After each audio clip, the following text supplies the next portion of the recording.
Good morning, everyone. Today is super special because I'm kicking off a 30-day tour all around Jamaica. That's right, 30 days. From June 23rd, 2025 until July 23rd, 2025. I'm going to spend 2 to 3 days in each of Jamaica's parishes. I'm going to be digging deep and learning even more about this wonderful place I love and call home. You won't see Kingston on this tour though, because that's where I live. And I find fun things to do in Kingston when I'm not out traveling. For those of you who don't know me, my name is Angela and welcome to Uncover Jamaica. On this channel, we're all about finding fun things to do, whether you're visiting or living right here in Jamaica. No matter if you're into art, music, delicious food, or chasing rivers and falls, my job is to find those hidden gems in Jamaica that you'll absolutely love. Now, the plan is to start in St. Thomas, then head over to Portland and work my way around the island until I circle back home to Kingston. It's 6:30 a.m. right now, and I'm heading out to St. Thomas.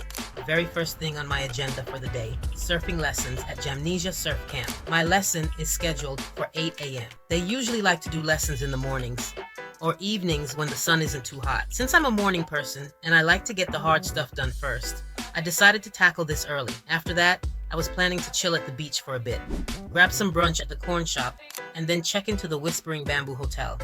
Now, one thing about me, I like to plan ahead and always be on time. But you know, Jamaicans are often known for being a bit more free-spirited and not always super punctual. Because of these two things, I am definitely expecting a few disruptions. So let's see how the day actually goes. Alright, so I get to Jamnesia Surf Camp right on time at 7:50 a.m. for my 8 a.m. surfing lesson. Alright, the time is now 8:40. 8:40. There is no surf teacher inside, so I'm just going to the beach, go wet up myself until him come out. My instructor, Ivan, didn't show up until 9 a.m. After a quick lecture about the basics of surfing, we finally went into the water to practice what he taught me, and I fell 5 times. 5 times. But guess what else? I actually rode the waves back to shore 3 times. I was super proud of myself. Oh, and a little side note, Jamnesia Surf Camp isn't just for lessons.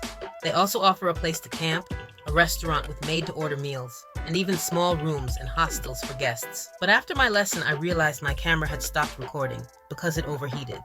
So no footage to show off my epic falls or my new surfing skills. After the lesson, I just hung around and enjoyed the water until it started to rain. Then I headed out to the corn shop for lunch, but they didn't even have what I wanted to eat. So I ended up traveling to the Whispering Bamboo Cove Hotel and just ordered a late lunch instead. Brown stew fish and bammy. While lunch was being prepared, I took a little stroll to the beach right next door, Retreat Beach. Now, it's a bit too rocky for swimming there, but it's still beautiful to just enjoy the view and that lovely sea breeze. Overall, I really enjoyed my first day, even with the little hiccups, and I'm really looking forward to tomorrow. The plan is to link up with a local tour guide for a historical tour, and then visit Reggae Falls and the Holland Crocodile Sanctuary. Let's see how that goes. So that's it for day 1.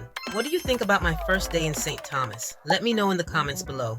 And don't forget to like this video and subscribe to Uncover Jamaica for more adventures, hidden gems, and good vibes.